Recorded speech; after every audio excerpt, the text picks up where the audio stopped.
Megastar Chiranjeevi గురించి తెలియని industry లేదు. సినీ పరిశ్రమకు ఆయన చేసిన సేవలకు గుర్తింపుగాను దేశంలో 2వ అత్యుత్తమ పౌర పురస్కారమైన పద్మ విభూషణ్తో సత్కరించింది కేంద్ర ప్రభుత్వం. ప్రస్తుతం ఆయన వశిష్ఠ దర్శకత్వంలో విశ్వంభర సినిమా చేస్తున్నారు.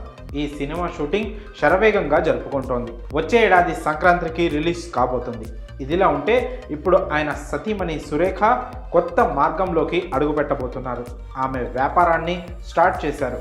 అందుకు మద్దతుగా నిలిచారు ఆమె కోడలు ఉపాసన. ప్రస్తుతం మార్కెట్లో మంచి వ్యాపారంగా మారింది ఫుడ్ బిజినెస్. పచ్చళ్ళు, instant food powders, readymade chapati, చివరకు వేయించిన ఉల్లిపాయలు కూడా లభిస్తున్నాయి. వంట చేసుకునేందుకు సమయం లేని వాళ్ళు, వంట రాని వాళ్లకు ఇలాంటి ప్రొడక్ట్స్ వరంగా మారాయి.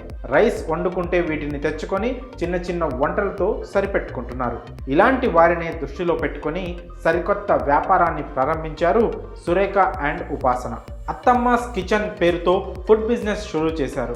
ఉపాసన నేతృత్వంలో సురేఖ ఈ కొత్త బిజినెస్ స్టార్ట్ చేశారు. సాంప్రదాయ వంటకాలను రెడీ మిక్స్ రూపంలో అందిస్తున్నారు. ఉప్మా, పొంగల్, పులిహోర, రసం, ఇన్స్టెంట్ మిక్స్ ప్యాకెట్లు అందుబాటులో లభిస్తున్నాయి. కాగా గతంలో చిరంజీవికి తన భార్య చేసే రసం ఎంతో ఇష్టం కాగా ఇప్పుడు ఆ ఫ్లేవర్ భోజన ప్రియులకు కూడా లభించనుంది. దీంతో కమ్మనైన రసం ఇన్స్టెంట్ పౌడర్ రూపంలో అందుబాటులోకి వచ్చేస్తుంది. తెలుగు సాంప్రదాయాల్లో భాగంగా మరిన్ని వంటకాల రెసిపీలను త్వరలో అందించనున్నారు.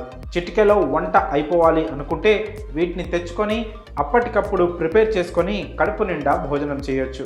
మరెందుకు ఆలస్యం? ఇలా రుచి చూసి అలా కామెంట్ రూపంలో మీ అభిప్రాయాన్ని తెలియజేయండి.